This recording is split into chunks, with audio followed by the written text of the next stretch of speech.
بسم اللہ الرحمن الرحیم۔ السلام علیکم۔ Welcome to the educators Taxila campus.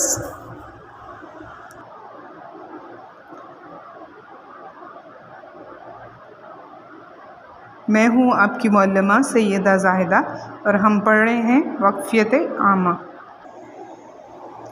وقفیت عامہ میں ہم اپنے باب نمبر 2 کا مطالعہ کریں گے۔ ہمارے باب نمبر 2 کا عنوان ہے وسائل اور ان کی اقسام۔ بچوں، وسائل 3 طرح کے ہیں۔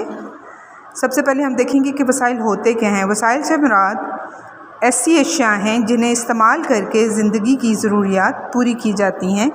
وسائل کی 3 اقسام ہیں۔ نمبر 1 قدرتی وسائل، نمبر 2 انسانی وسائل، نمبر 3 سرمائے کے وسائل۔ قدرتی وسائل وہ تمام وسائل جو قدرت ہمیں فراہم کرتی ہے قدرتی وسائل کہلاتے ہیں۔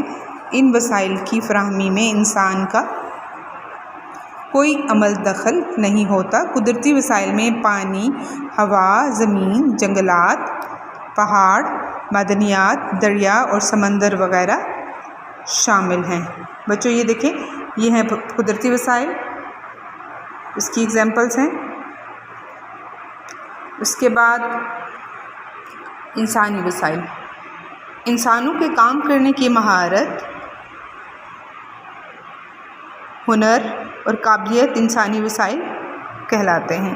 انسان مختلف طریقوں سے ایک دوسرے کے کام آتے ہیں۔ مثلاً کسان غلہ اگاتا ہے، بڑھئی میز اور کرسیاں بناتا ہے۔ یہ دیکھیں، جیسے اس تصویر میں ہم دیکھ رہے ہیں، یہ قدرتی وسائل کی مثالیں ہیں۔ اس کے بعد ہے سرمائے کے وسائل۔ سرمائے کے وسائل سے مراد انسان کی بنائی ہوئی ایسی اشیاء ہیں جو مزید دولت کا ذریعہ بنے، مثلاً ڈیم، گاڑیاں، کارخانے اور مشینیں وغیرہ۔ تو بچوں یہ تھا ہمارا باب نمبر 3۔